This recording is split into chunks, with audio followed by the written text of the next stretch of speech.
Oke, Assalamualaikum warahmatullahi wabarakatuh. Perkenalkan, nama saya Bagas Hadi Nugroho. Saya berasal dari Institut Teknologi Sumatera, dari asal prodi saya Teknik Sistem Energi.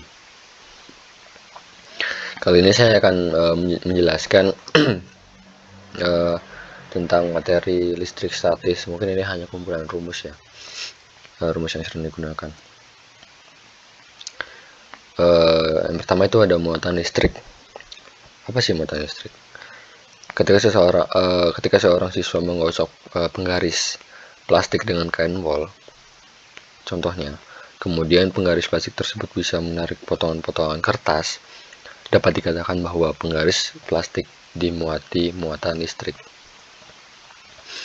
Sama halnya seperti massa, merupakan sifat dasar partikel yang membentuk materi. Muatan dari suatu materi terletak pada atom, yaitu muatan positif yang disebut proton, muatan negatif yang disebut elektron. Proton terletak di inti atom bersama neutron, sedangkan elektron mengelilingi inti atom. Besarnya proton sama dengan besarnya elektron, sehingga muatan listrik total pada benda sama dengan 0. Dan benda tersebut disebut netral. Ini gambarnya. Yang merah itu proton, abu-abu itu neutron, dan dikelilingi oleh elektron.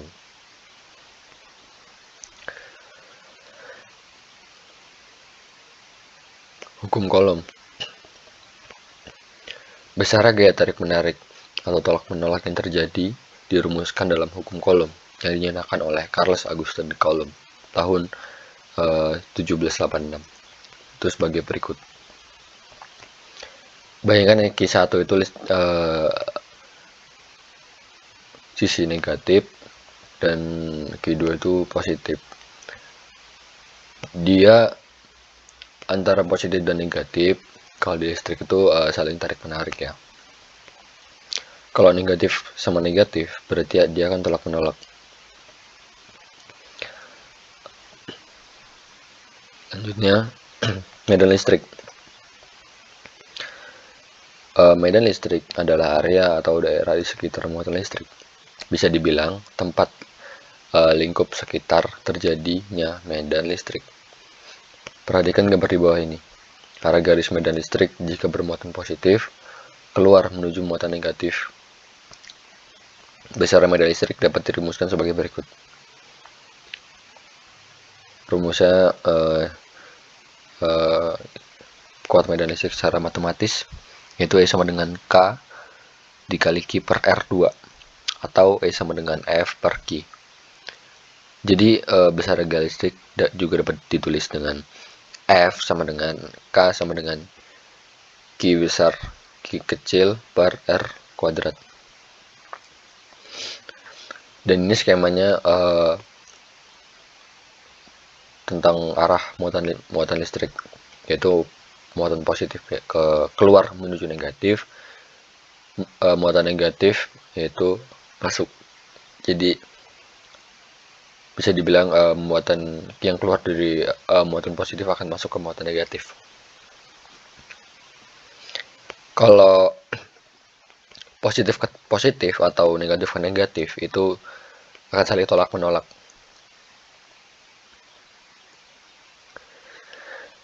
Selanjutnya, energi potensial listrik. Rumus energi potensial listrik sebagai berikut. Energi potensial sama dengan K Q1 per Q2 Q1 Q2 per R. Energi potensial K itu konstanta 9 kali 10 pangkat 9. Terus Q1 Q2 itu besarnya muatan listrik, satunya Coulomb. R itu jarak antar muatan. Selanjutnya ada usaha.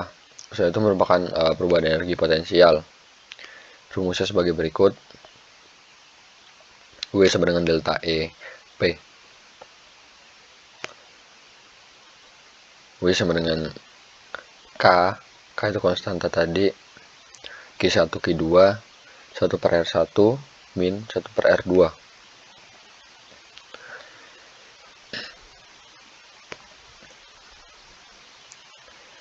Kekekalan energi berlaku dalam medan listrik, yaitu rumusnya sebagai berikut.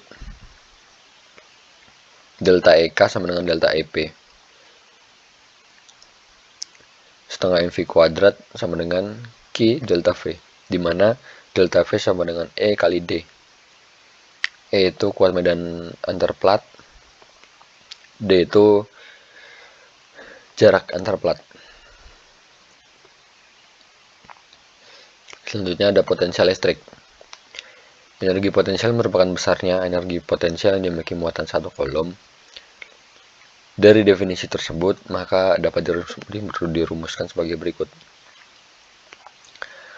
Berikut rumusnya, yaitu keterangannya itu V adalah potensial listrik, satuannya volt, K itu konstanta, Q itu besarnya muatan sumber, R itu jarak. R itu jarak ya, bukan hambatan kalau di sini. R kecil. Hukum Gauss. Hukum Gauss menyatakan bahwa garis medan listrik yang menembus suatu permukaan sebanding dengan jumlah muatan listrik yang berada di dalam permukaan tersebut. Hukum ini menghubungkan medan listrik pada permukaan tertutup dengan muatan total di dalam permukaan tersebut. Rumusnya sebagai berikut. Itu lambangnya flux ya. Flux sama dengan Q per permitivitas listrik di ruang hampa.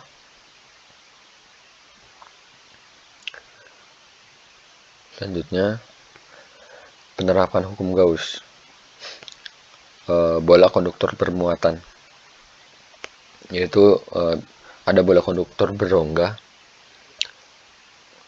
yaitu kuat medan di dalam bola itu E sama dengan 0. Ini untuk mencari potensial listrik di dalam bola, kuat medan di luar bola. Selanjutnya, potensial listrik di dalam bola, keterangannya itu R jarak, R besar itu jari-jari bola konduktor.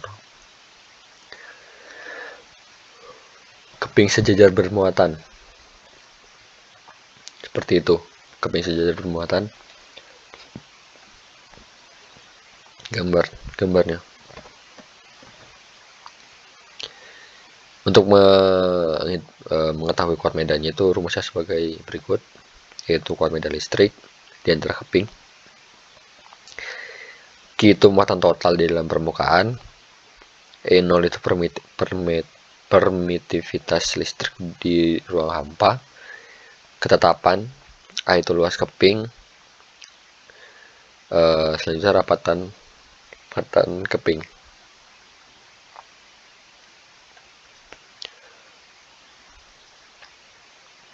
Kapasitor.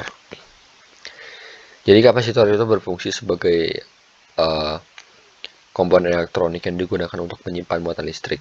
Kemampuan kapasitor untuk menyimpan muatan disebut dengan kapasitas kapasitor. Besarnya kapasitor dirumuskan sebagai berikut. Kapasitor pada umumnya terdiri dari dua keping yang diletakkan berdekatan tetapi tidak saling bersentuhan. Berikut rumus kapasitor, yaitu C sama dengan Q per V.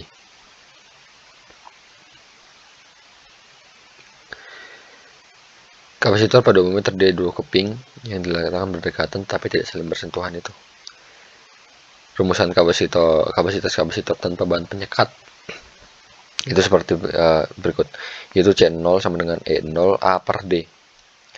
Jika ada bahan penyekat atau dielektrik, itu rumusnya C sama dengan K E0 A per D. C0 itu kapasitas kapasitor tanpa bahan elektrik,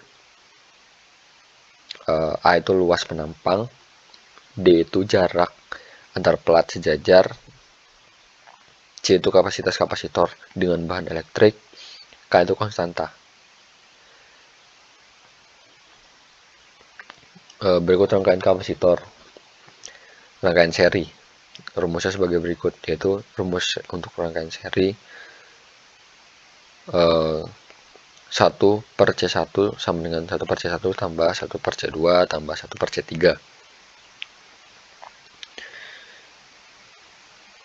Selanjutnya,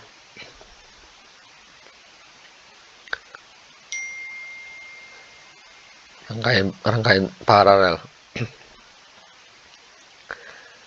Untuk kapasitas penggantinya, rumusnya itu C0 sama dengan C1 tambah C2 tambah C3.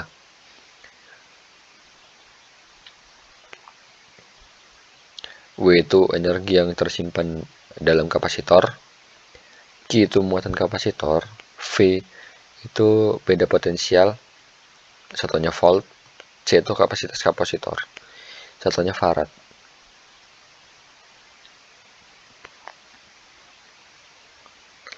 Nih, contoh soal. Dua muatan listrik, B dan C, yang berada sejauh 8 cm menghasilkan gaya 50 Newton. Jika muatan C digeser ke kanan sejauh 8 cm, maka besar gaya tarik pada muatan B dan C adalah berapa? C dijauhkan ke kanan sejauh 8 cm. Ini penjelasannya. Ini skemanya. Tadinya B kecil 8 cm awalnya, selanjutnya dijauhkan ke kanan C-nya sebanyak 8 cm lagi. Rumusnya sebagai berikut, F sama dengan K Q1 Q2 per R kuadrat. Jadi hasilnya itu 12,5 Newton. Berarti yang B 12,5 Newton.